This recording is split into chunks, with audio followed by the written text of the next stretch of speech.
Hello, everyone. The front page of the New York Times is not the venue for discussing classified information. The White House podium is not the venue for discussing classified information.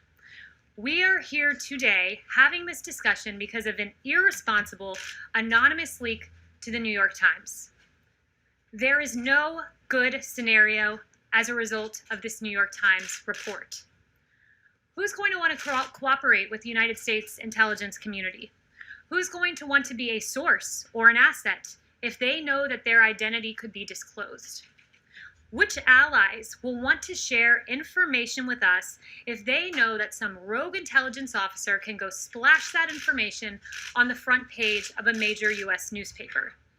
Specifically, there are two bad scenarios that emerge from this report. Number one, this report makes it more difficult to come to a consensus on this matter to verify intelligence. And number two, this level of controversy and discord plays directly into the hands of Russia and unfortunately serves their interests. Since before President Trump assumed office, damaging and oftentimes erroneous leaks seeking to undermine or delegitimize the duly elected president have been published. According to the DOJ, classified leaks surged in this administration. There were, under President Obama, just 39 on average criminal leak referrals. In this administration, we've seen 100 criminal leak referrals to the DOJ in 2017, 88 in 2018, and 104 on average per year. We have seen targeted leaks of classified information against this president, and it is irresponsible. Phone calls with foreign leaders, meetings with government officials, and now reports of alleged intelligence. Make no mistake, this damages our ability as a nation to collect intelligence. As the National Security Council noted just yesterday, to those government officials who betray the trust of the people of the United States by leaking classified information, your actions endanger our national security. The ODNI said the selective leaking of any classified information disrupts the vital interagency work to collect, assess, and mitigate threats and places our forces at risk. It is also, simply put, a crime. And finally, the CIA said this, that leaks compromise and disrupt the critical interagency work to collect, assess, and ascribe culpability. To the anonymous sources who leak classified information, you should know this. You may seek to undermine our president, but in fact, you undermine our country's safety and our country's security. And with that, I'll take questions. Kristen. Thank you, Kayleigh. When did White House officials first learn that this intelligence about Russian bounties existed?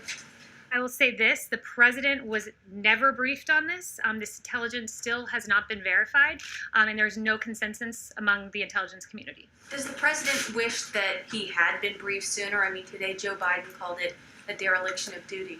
This is a piece of intelligence information that had no consensus, has not been verified, still to this day has not been verified, and there are several intelligence agencies on the record noting that. You have the Department of Defense saying that they have no corroborating evidence to validate the recent allegations. The NSC allegations in recent press articles have not been verified or substantiated by the intelligence community. And the ODNI, we are still investigating the alleged intelligence referenced in recent media reportings, but that didn't stop the New York Times from putting it on the very first page of their newspaper and stopping us from getting to an ultimate conclusion and an ultimate place of having a consensus on the alleged intelligence. Darlene. You said that.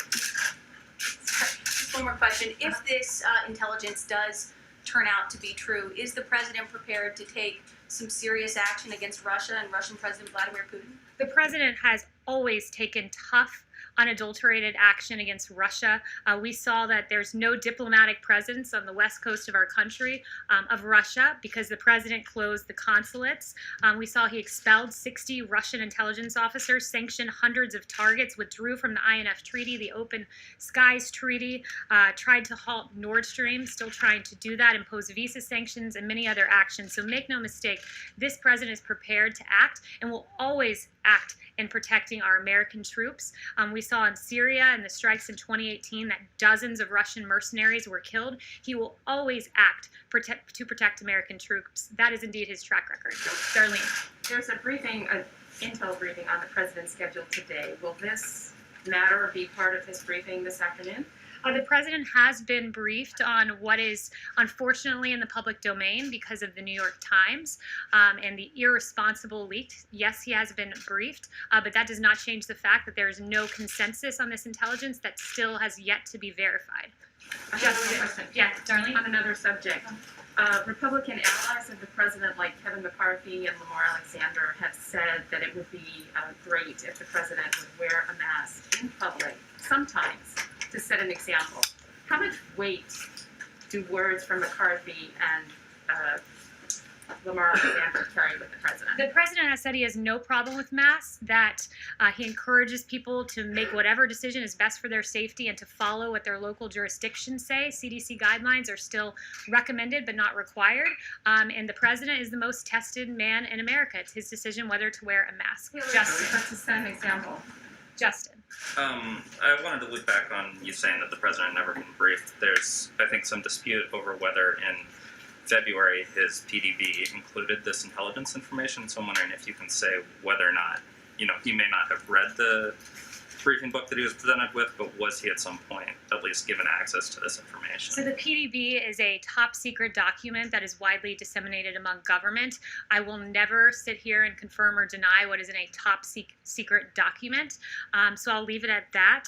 One thing I will say that is routine is when there is intelligence. I was speaking with some folks over in NSC about this earlier and some other folks around the White House. When we get intelligence verified or unverified, deemed credible or not credible, deemed consensus or no consensus, if that information in any way impinges upon the safety of our troops, that information goes to our troops on the ground and to our allies so they can take the appropriate measures. What is briefed up to the president in this case was not the case, was never briefed to the president of the United States because there was no consensus. What is briefed to the president is when there's a strategic decision to be made. So in this case, if there was a strategic decision to be made vis-a-vis Russia, those are the kind of things that are briefed to the president when they're deemed credible. But in this case, it was not briefed to the president. There's no consensus. It was not credible. But make no mistake, this president will always protect American troops. I mean, sorry, just to follow on that, I think there's 2 points. One, I would say that press secretaries in the past have disclosed in certain instances what was in the PDB. But secondly, I mean, this is a relevant issue because I think critics have already seized on this and said, well, if the president isn't reading his PDB, he might not know that there are these policy decisions to be made, right? If a president was presented with this information, it's unverified, he could be alarmed, change his posture towards Russia, conceivably ask intelligence officials to work harder to determine whether or not this was true, make, a series of judgments. And so I guess more broadly, I would re-ask the question of whether it was in his material, but ask you maybe to defend why the president isn't necessarily reading his PDB when there are these types of issues that could arise. The president does read, and he also consumes intelligence verbally. This president, I'll tell you, is the most informed person on planet Earth when it comes to the threats that we face. You have Ambassador O'Brien, who sees him in person twice a day, who sometimes takes the upwards of half a dozen calls with this president. He's constantly being informed and briefed on intelligence matters. But I'm not going to allow the New York Times to dictate when we give top secret information and don't give top secret information. That's an untenable proposition. Well, there then. Yes. Emerald. Thanks, Kayleigh. Does the White House have any comment on Bruce Orr testifying before the Senate Judiciary Committee on the Hill today? So no comment on that specifically, but what I would say more generally is that what Bruce Orr and others in the Obama-era government have to answer for is quite substantial.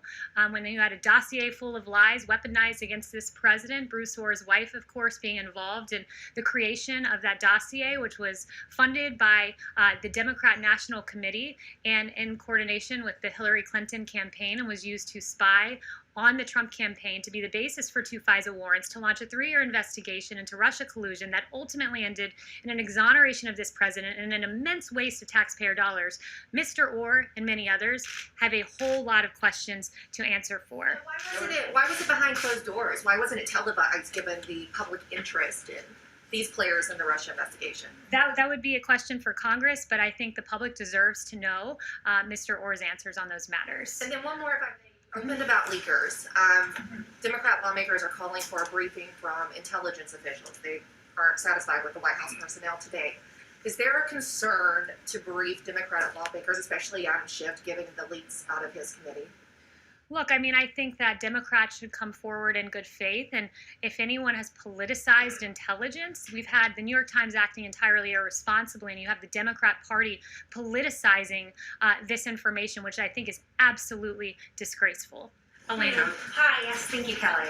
Senate Majority Leader Mitch McConnell said today that Russia should, quote, absolutely not, unquote, be allowed back into the G7. Does President Trump agree with Mitch McConnell?